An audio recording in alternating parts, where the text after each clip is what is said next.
بسم اللہ الرحمن الرحیم۔ محترم ناظرین، ہماری نیت ہمارے عمل کی روح ہے۔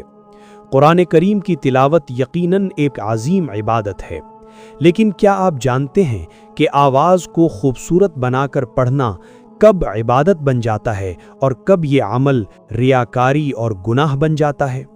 آج ہم حکیم الامت مولانا اشرف علی تھانوی رحمہ اللہ کے ایک چشم کشا ملفوظ کے ذریعے اس اہم مسئلے کو سمجھیں گے۔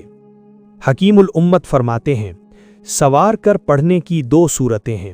ایک یہ کہ اس نیت سے سوار کر پڑھیں کہ لوگ ہماری تعریف کریں گے، ہم قاری مشہور ہوں گے، یہ تو واقعی ریا ہے۔ اور ایک یہ کہ ایک مسلمان کا جی خوش ہوگا اور تطیب قلب مسلم یعنی مسلمان کے دل کو خوش کرنا بھی مطلوب ہے، یہ یقینی عبادت ہے۔ چنانچہ حضرت ابو موسیٰ اشعری رضی اللہ عنہ کا قرآن سن کر حضور صلی اللہ علیہ وسلم نے فرمایا، لقد اوتیت مزمارا من مزامیر داؤد، یعنی خدا تعالی نے داؤد علیہ السلام کی خوش الہانی سے تم کو حصہ عطا کیا ہے۔ دوستو، اس ملفوظ سے ہمیں دو بہت اہم باتیں معلوم ہوئیں۔ پہلی بات یہ کہ اگر کوئی شخص قرآن پاک کو خوش الہانی اور بنا سوار کر صرف اس لیے پڑھتا ہے کہ لوگ واہ واہ کریں اور اسے اچھا قاری سمجھیں تو یہ دکھلاوا ہے اور اللہ کے ہاں ناپسندیدہ ہے۔ لیکن دوسری صورت یہ ہے کہ نیت یہ ہو کہ سننے والے مسلمان بھائی کا دل خوش ہو جائے، اسے قرآن سن کر سکون ملے، تو یہ عمل عین عبادت ہے۔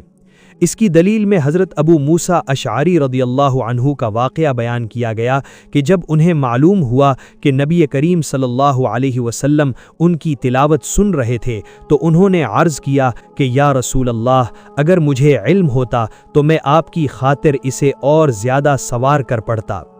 نبی کریم صلی اللہ علیہ وسلم نے انہیں اس بات سے منع نہیں فرمایا، جس سے ثابت ہوا کہ دوسروں کو خوش کرنے کی نیت سے آواز کو سنوارنا جائز اور پسندیدہ ہے۔